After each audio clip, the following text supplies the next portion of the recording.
Given the foundation laid by the first three lessons, we're now ready to think about the culture of this empire system and its impact on things like life, community, and nature. And I get to relax a little bit more, breathe, and let some feelings in instead of just dumping cognitive facts on you like I did in the first three lessons, as I thought it was important to kind of chug through those foundational concepts. Now, this lesson will probably challenge some of your pre existing ways of thinking if you come from either a standard left or right perspective that we get programmed in by the media.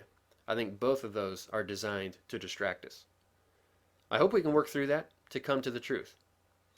So, what's the sense of having a system if it's not designed to enrich dimensions like life, community, and nature? As I asked in the introduction of this course, how can the banking establishment's economists continue to justify what's really become an insane system? Regardless of the elegant equations, their economic theories are built on false assumptions about the world that have done a lot of damage to the world. But they seem to be so attached to their academic frameworks and, sorry to say, but their Wall Street paychecks, that they can't see the obvious staring them in the face. This lesson will dig into some of the attributes of our system that have been discussed at times by sociologists, psychologists, or philosophers and theologians. In fact, everybody.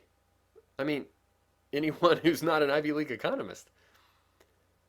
But I think some of these folks have misdiagnosed the issue because they didn't understand the basic monetary foundation causing all the problems.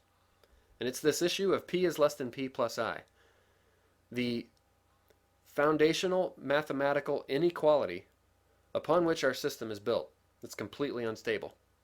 It's the cause of the rest of what we'll cover in this lesson. P is principal and I is interest. So at any given time, we the people in the economy have P dollars, and at the same time, the banking establishment has a claim on P plus I. So the banking establishment is basically a mining operation extracting wealth from the people. And those who think this is just for incremental loans in the economy need to watch lesson 1 and 2 again. All the money in our system has interest attached to it. We have no sovereign money. So the economy is constantly chasing more money to feed and pay off the banks. This means the foundation of our system is fundamentally unstable. It causes many of the problems talked about in other disciplines and the problems that we'll discuss in this lesson. The first one is that since the banks have a claim on more money than what's in the system, we are living in what I would call a wealth illusion. The numbers in your bank account aren't really dollars of wealth, but poker chips of the banking system. You can cash them in for stuff while the game continues, but once the music stops, you'll realize you don't have an asset, but a conditional liability. A liability of the bank. You have debt-based dollars. And this brings two more key flaws of neoclassical economics. It ignores the issue of our unstable foundation by taking it as a given, rather than thinking about what might be a more stable foundation. And it isn't quite honest about the definition of your wealth, because it calls our debt generation engine a wealth generation engine. Now, another trait of our culture of empire is the divided society between the money pushers on top and the rest of us that are the money users. The pushers live in the abundant world of P plus I, where life is pretty good, while everyone else lives in scarcity, the P world, where everybody is scrambling to pay more dollars than they have back to the banking establishment. This means we have an aristocratic or oligarchic system, which is, by definition, not freedom for most people.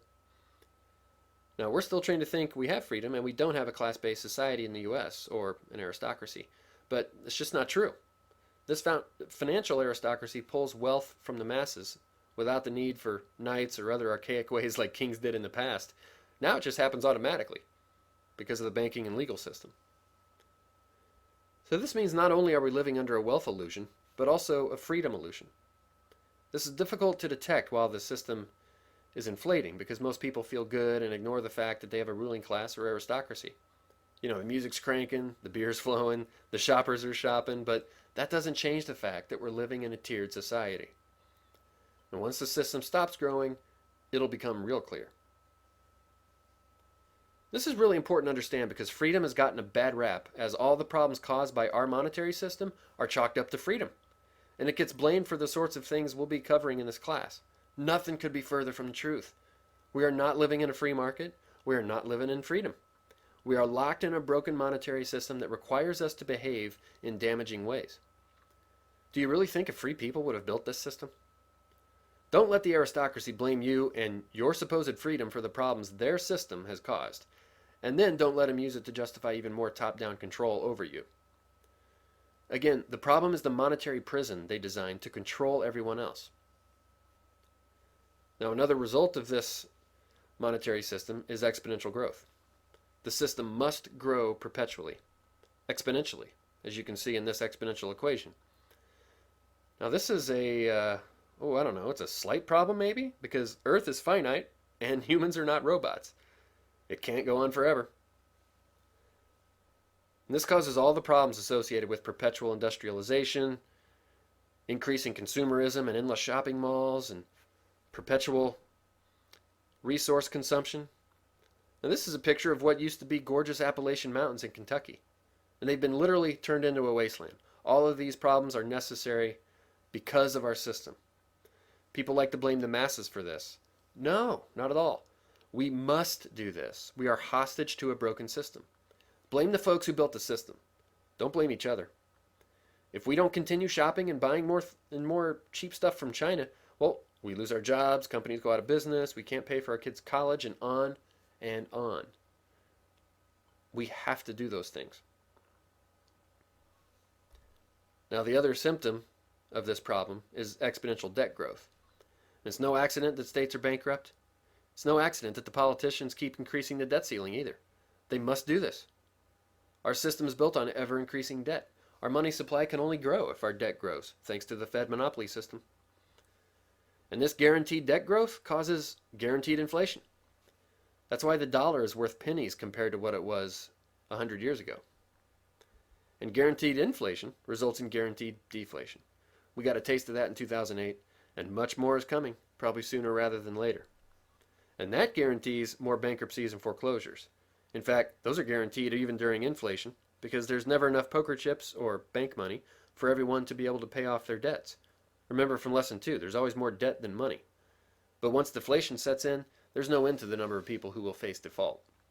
And don't blame the little people once this happens. Don't look down on people walking away from their homes. It's not their fault, really. Historically, the middle class and lower class get angry at each other when they should both look up to the ruling class and blame the monetary system they built, which set up the problem from the very beginning. And so we have another fundamental flaw of economics. It ignores exponential growth. And that was a manageable oversight as the baby boom fueled population growth, but that's now reversing itself, and it will cause a catastrophic end to this system if it's not changed.